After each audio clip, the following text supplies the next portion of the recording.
Hey boys and girls, yesterday we talked about different multiplication strategies, so you're just practicing using your strategies.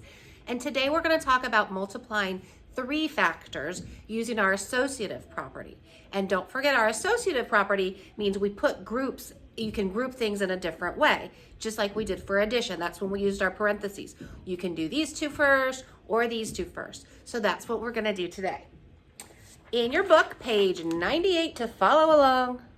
Page 98, and we are going to watch our video. It's a little bit longer, but I think it's important and it'll give you a really good idea of this strategy as well. All right. Page 98. How can you multiply three numbers? Think about this question during the lesson. What does a row mean? In which direction does a row go? Remember, rows go horizontally. A row goes across. Look at the quilt sections in the picture.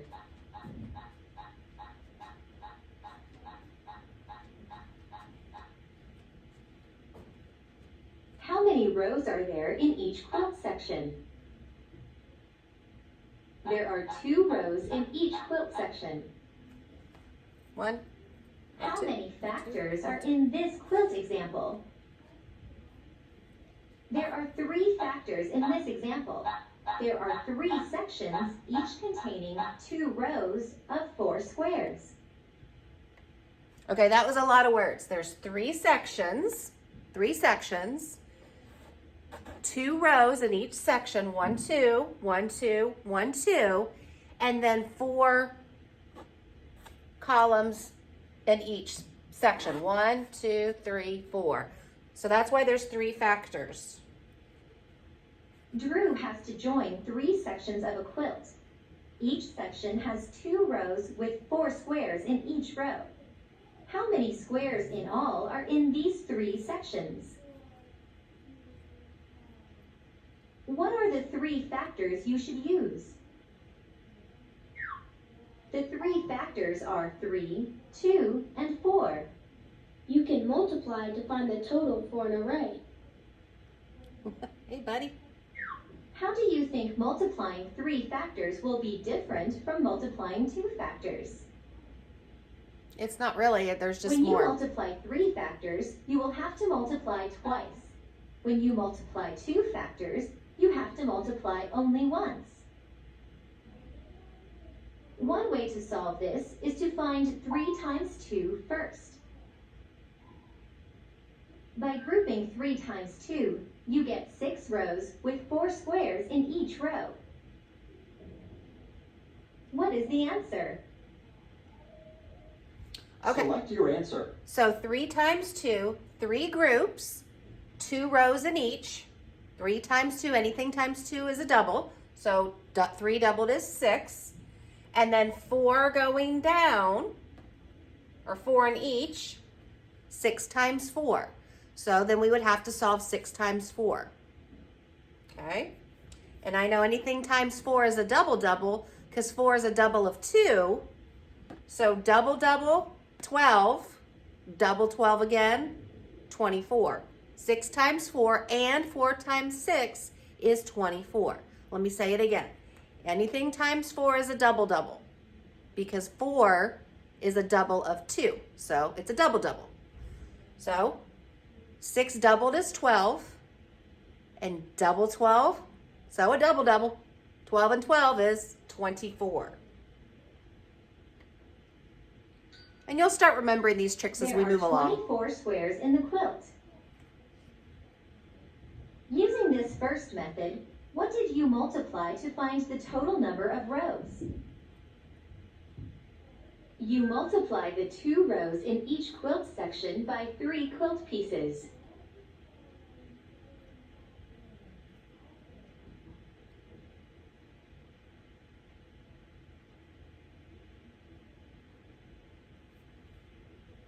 Is it frozen? Oh. After multiplying 2 by 3 to obtain 6 as the total number of rows, by what number do you multiply 6 in order to find the total number of squares? You multiply 6 rows by the 4 squares in each row. Another way to solve this is to compute 2 times 4 first. By grouping 2 times 4, you get 3 sections with 8 squares in each section. There are 24 squares in Drew's quilt pieces. So, like the associative property said, you can group them in different ways. So 2 times 4 is 8 because anything times 2 is a double. And 8 times 3 is also 24. So my times 3's trick, I get a double for 2 and then one more time for 3. So I double 8 is 16 and then I add 8. I add it one more time because it's 3 times, not 2 times, and I get 24. Using this second method, what total did you find? When you multiply 2 times 4, you find the total number of squares in one quilt section. Then what total do you determine when you multiply 3 times 8? When you multiply 3 times 8, you determine the total number of squares in 3 quilt pieces. What property says that you can change the grouping of the factors and the product will be the same?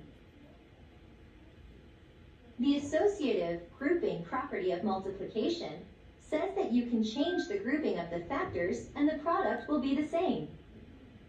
Just like in addition. You know now how to multiply with 3 factors. How would you multiply 5 times 6 times 7?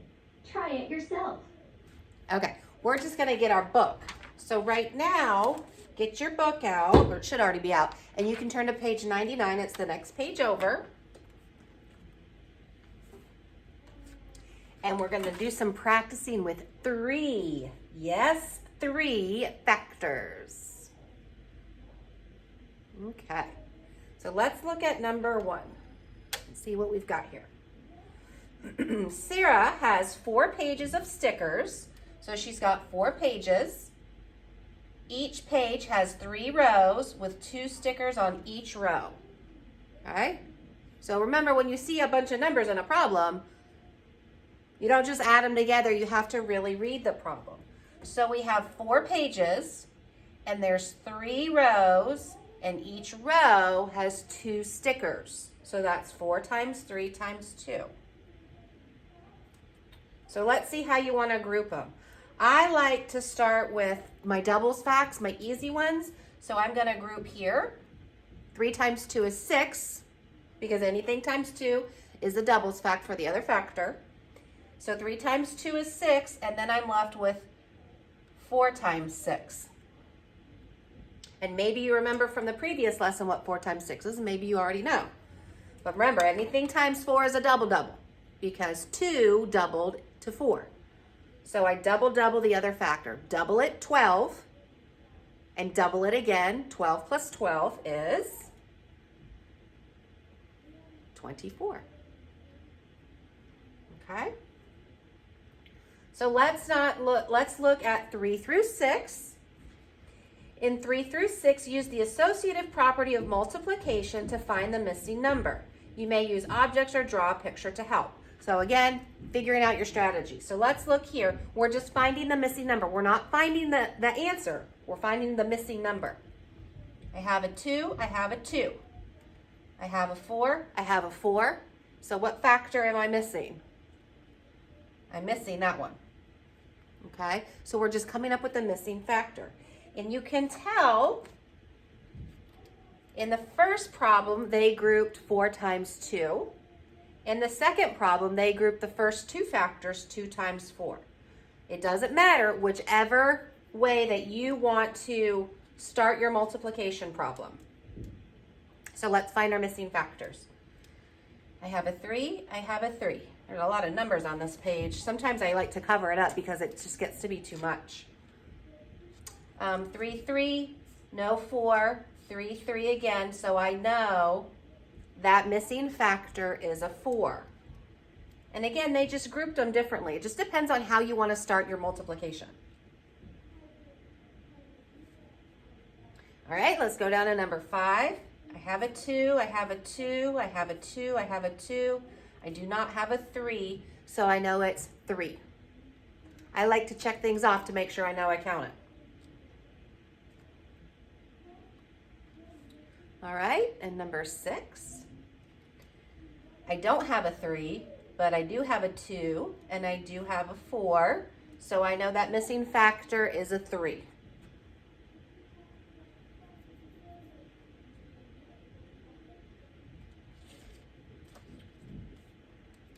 So 7 through 12, you're going to do the same exact thing that we did at the top. We'll do one together. Let's look at number 7. All right.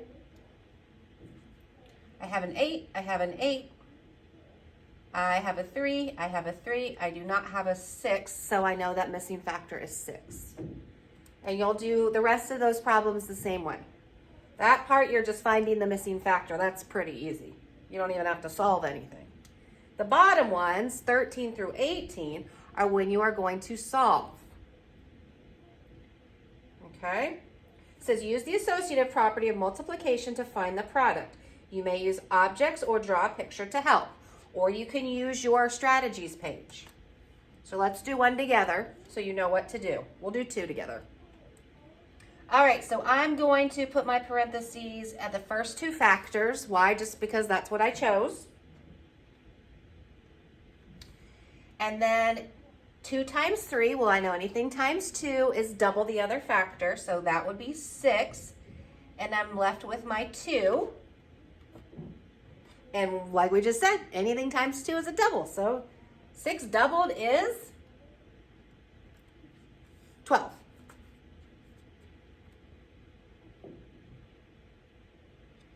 All right, let's do 14. I'm going to group them with the last 2 factors. Why? Just to show you, you can group them either way you're comfortable with. So I start with my parentheses first. 6 times 2. Anything times 2 is a double, so 6 doubled we just saw is 12. Now I'm left with 3 times 12. That's a big one. Okay. So my times 3 strategies. There are several strategies you can do. So you can do 3 groups of 12 because that's what multiplication is, right? 3 groups of 12. So you can do it that way. You can also do the times 3 strategy, which is double the factor, okay, which is 24. And then you add it one more time because it's 3 times, not 2 times. So you double it and then add it back. So I double 12, which is 24, and then I added 12 again to make it that 3 times, not 2 times. Okay? So again, you've just got to pick your strategy. If that's a little confusing to you right now, it's okay. It'll come. You can always do that. So I doubled 12, which is 24, and then I added 12 again to make it that 3rd time. 24 plus 12 is 36. Okay? No discussion post on this page, just on the previous page, 26 and 28. And we are practicing our strategies, so you've got to use your tools in your toolbox to help you figure it out. I can't tell you which ones to use because I'm not in your toolbox, okay? Don't forget to go back and do your discussion post for the previous page.